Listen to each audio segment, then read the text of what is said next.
Normal. चल शुरू करने हैं चौहान राज।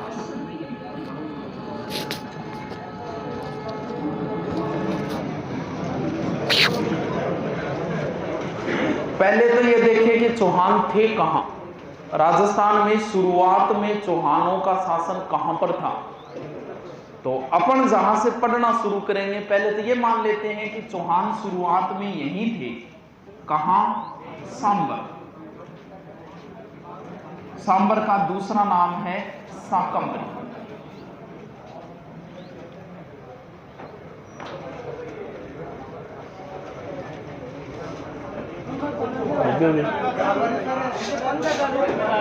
मर रहे थारी ड्यूटी घट ला गई वेरे था मेले में लगेगी।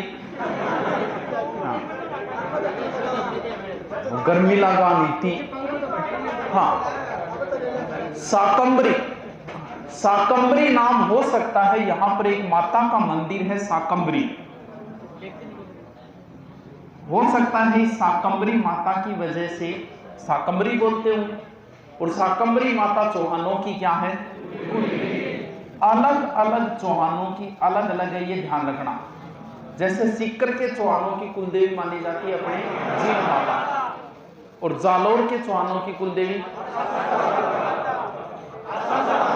वाह थान तो आवे यार, थान पढ़ने की जरूरत पड़ रही है तो ऑलरेडी ज्ञानी हो तो मन पढ़ास को। तो सांबर कौन मानता है? पृथ्वीराज विजय में ऐसा ही लिखा है कि चौहानों की प्रारंभिक राजधानी सांबरिया साकंबरी थी। लेकिन और कौन से माने जाते हैं गुरुजी? और ये भी माना जाता है कि चौहानों की प्रारंभिक राजधानी पुष्कर थी। हमें महाकाव्य में लिखा है कि नहीं, चौहानों की प्रारंभिक जो राजधानी थी वो पुष्कर थी। एक जगह एक शिलालेख मिला है अपने यहां से हर्षनाथ में, उसमें लिखा है कि चौहानों की प्रारंभिक राजधानी जो थी वो अनंत प्रदेश थी। ये अनंत प्रदेश कहां है? सीकर में। अब कौन सी माने? यही मानेंगे अपन और यहीं से आगे का इतिहास शुरू करेंगे। इसके नजदीक एक जगह है अही छतरपुर। यस नागौर। ये चौहानों की प्रारंभिक राजधानी मानी जाती थी। ये थोड़ा सा ध्यान रख लेना कि अही छतरपुर नागौर चौहानों की प्रारंभिक राजधानी थी। मिटा दूं? चलो शुरुआत में चौहान हो सकता है इसके आसपास रहते होंगे, इसके चारों ओर रहते होंगे, इसलिए चौहान कहलाए होंगे। सबसे पहले जिस आदमी का नाम याद करना है वो है वासुदेव, और चौहानों का जो इतिहास शुरू होगा वो होगा यहां से। बस यहीं से पढ़ना है अपने को। बीच में दो चार एक नाम आते वो बता देता हूं, याद करो तो अच्छी बात है, और न करो अच्छी बात है। कम ही आते, कम ही पुटअप पर्सन होता है, पर्सन यहीं से पुटअप होता है। देखो क्या हो, आवाज सही है? ब्लैक होंगे ओले जे मंगा लिया, फीस दी है यार नेट ने, तू खरीद लिया, तू चाहिए करेगा यार। हाँ बस में नहीं, बस में बैठे नहीं, 10 रुपया किराया दोगे, रोक 18 रोक और 12 रोक, क्यों भाई खरीद ली यार 10 रुपया। हाँ 25 लाख की बस ने खरीद ली, चलो कोई। वासुदेव जो है वो चौहान वंश का संस्थापक माना जाता है। कद करी गुरुजी? पहली पोथी कर दी 51 में। कितना 51 में? बिजोलिया शिलालेख में यह लिखा है कि सांबर झील का निर्माण इस आदमी ने करवाया था, जबकि ज्योग्राफी में आप ये पढ़ोगे कि सांबर एक प्राकृतिक झील है। भाई ज्योग्राफी के हिसाब से भी सही हो सकती, क्यों? क्योंकि आज तक जितनी भी झीलें बनवाई गई, चाहे फतेह सागर हो, चाहे उदय सागर हो, चाहे पिछोला हो, क्या इनमें से कोई झील खारी है? क्या किसी राजा ने खारी झील बनवाई क्या? तो हो भी सकता है, क्योंकि कोई शासक खारी झील क्यों बनवाएगा। लेकिन एग्जाम में पूछ लिया कि बिजोलिया शिलालेख के अनुसार सांबर झील का निर्माण करता कौन है? वासुदेव। तो वासुदेव को अपन चौहान वंश का क्या बोल सकते हैं? ठीक सा, बहुत बढ़िया, शानदार, गजब, वाह भाई क्या लग रहे हैं। ठीक है, इसके बाद में 8-10 एक शासक आए। एक शासक आया गुवक प्रथम। ये नागभट्ट सेकंड का सामंत था। ये नागभट्ट कौन है भाई? गुर्जर प्रतिहार शासक, उसका सामंत था। तो इसका मतलब चौहान प्रारंभ में किन के सामंत थे? गुर्जर प्रतिहारों के सामंत थे। गुवक ने एक मंदिर बनवाया है हर्षनाथ, और ये हर्षनाथ जी चौहानों के क्या हो गए? कुलदेव।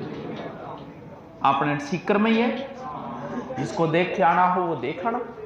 जिन माता मंदिर देख के आओ ना, कभी टाइम मिले तो चले जाना, और अकेले तो क्या जाओगे, व्यवस्था हो जाए तब देख लेना, कोई साधन वादन की व्यवस्था हो जाए तब चले जाना। आगे आप समझ गए हो।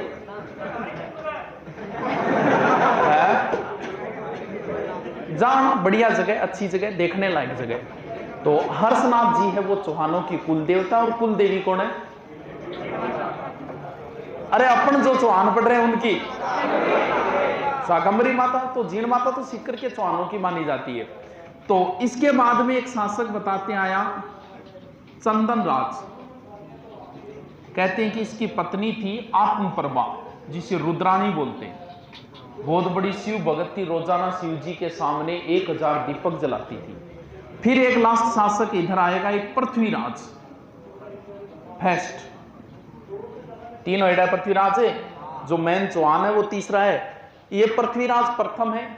कहते हैं कि इसने 700 चालुक्यों की हत्या की थी, जो पुष्कर में ब्राह्मणों को लूटने के लिए आए थे। तो एक एक बातें याद करो तो कर लेना। अपन को मैन इतिहास शुरू करते हैं कहां से? अजयराज से। कर दो शुरू, करें शुरू। अरे बहुत इजी है, चौहान तो एकदम इजी है, सबसे इजी, और क्वेश्चन भी कन्फर्म है। सबसे पहले है अजयराज।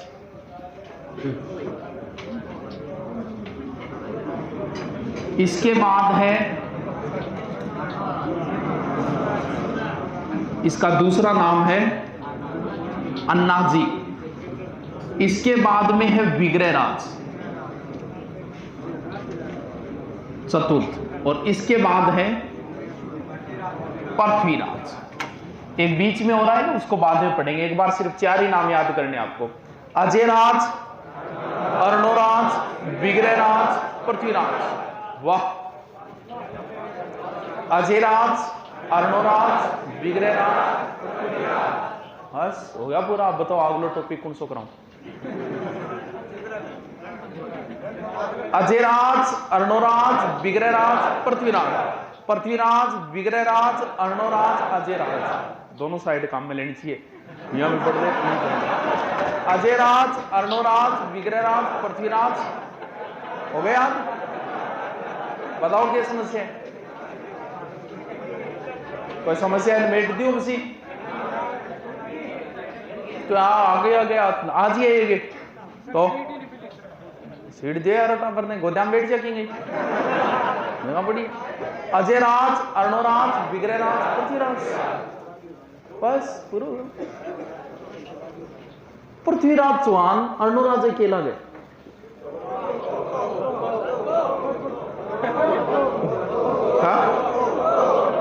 बताओ, चलो देखा बाद में देखा।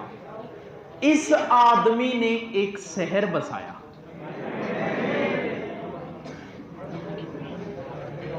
इसने एक झील बनवाई। इसने एक झूंपड़ा बनवाया। झूंपड़ो है, झूंपड़ी थोड़ो सो बड़ो है, यानी आप झूंपड़ी के घरा रहे, झूंपड़ो का इसका झूंपड़ी छोटी है, झूंपड़ो थोड़ो सो बड़ो है। अपने दादोजी से कभी पूछना कोई झूंपड़े की कोई यादगार कहानी, तो जरूर बताएंगे। वो उनके चेहरे पे एक अलग खुशी आएगी। उस समय के हनीमून पॉइंट हुआ करते थे। अजयराज, अब देखो, इसने शहर बसाया, उसने झील बनवाई, उसने झूंपड़ा बनवाया। उसको हम एक बार अलग छोड़ेंगे, सेपरेट पढ़ेंगे पृथ्वीराज को। तो देखो नाम से ही पता चल रहा है अजय, अजमेर। क्यों? इधर भी नाम से ही है अन्ना। अरे वाह, गजब यार, शानदार, वाह भाई, क्या लग रहे हो, बढ़िया तरीको यार। अजय, अजमेर, अन्ना, अन्ना साहब, बताओ क्या समस्या है? बस तो हो गया यार। अब देखो कौन सा शहर। अजय राज से पहले चौहान कहां थे? सांबर। सांबर में शासन कर रहे हैं, दिख रहे हैं नहीं पीछे? यहां है सांबर, ठीक है। इससे पहले चौहान सांबर में, चौहानों ने सांबर छोड़ दिया, अब दूसरी जगह आएंगे।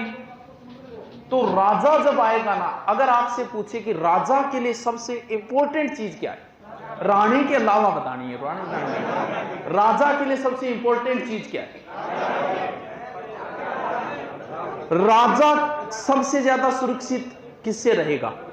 सेना। चलो मान ली बात सेना, लेकिन राजा के लिए सबसे इंपॉर्टेंट चीज होती है दुर्ग। दुर्ग बनाना ही महत्वपूर्ण चीज है।